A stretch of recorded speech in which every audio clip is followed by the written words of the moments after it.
the emergency bandage, otherwise known as the Israeli bandage. This is by far one of my favorite bandages, and no, not because I'm Israeli, but because I really love this thing. I want to take you a little inside look, show you the difference between the T3 model and the regular traditional emergency bandage. This was the traditional one that is used in the military and for first responders. The white packaging indicates that it's a white bandage itself. This is what we typically put in our civilian kits and folks that don't want to upgrade to the T3. The T3 model is a little unique, and we'll open it up so you guys can take an inside look. And then we'll review how to apply it and show you my two favorite techniques of applying it. So starting off, what makes this so unique is that it's got an 8-year shelf life. That's 3 years more than most of the competition. So that really helps you save on money there. It's almost like they double wrap this. So if you look to open it up, you have a few spots here. So open it nice and slow so you can kind of take a look. When you open it, it's already wrapped in another dressing itself. So we're not gonna throw it, just put it to the side. So this is extremely tough packaging. A lot of folks just keep the dressing in this configuration. So again, this is a T3. You can kind of see the real estate that it takes up. This is the 4-inch version. If you now open it up from here, you'll see that there's a couple spots that you can open it from. So I'll choose to open from the top. Once you do that, again, keep this to the side. And now let's take a look at this bandage. So again, when looking at it straight forward, you'll see that there's this little section here. And then on this side is the bandage, and it does not unravel right away, right? Because it's being held by this little stitching here. So what does that do for us? One is that you can let it go and it won't unravel, and we'll get to the next part of it in a second. But I want you to make note of this gauze right here. This is a double wide pad. One is if you want to have a larger wound that you want to cover, or if you have 2 wounds that you want to address, you would rip this off and put it to the side to address another wound. So we'll just kind of make note of that for a second. Next is this part here.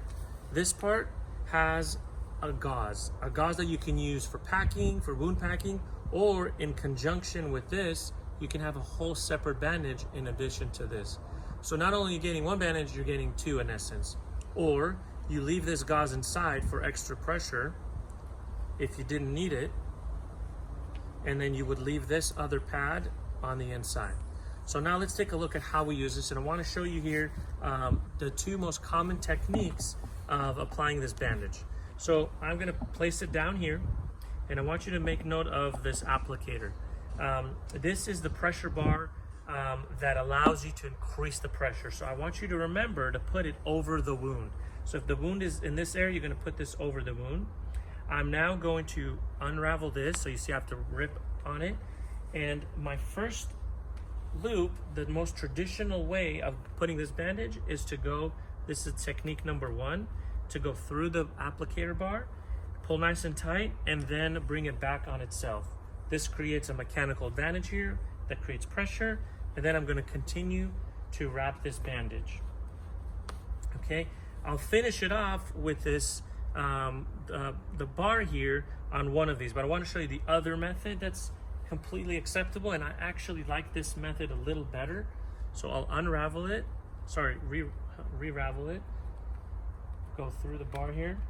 Okay, so this technique I like because you really get this bar nice and secure. So instead of now going through it on my first wrap, I go around it, and then on my 3rd wrap, so this is my 2nd, I'm gonna wrap this part of it, and now I'm creating a nice sturdy base for this applicator.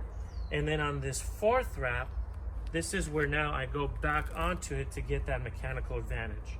And now I finish it off by wrapping the whole thing again. And you see this, it's almost like it just keeps on going. It's like a gift that keeps on going. Why? Because the Israeli bandages are the longest in the industry as far as the bandage material. So it keeps on wrapping, and then when I get to the end, again, only needed is one of these to secure.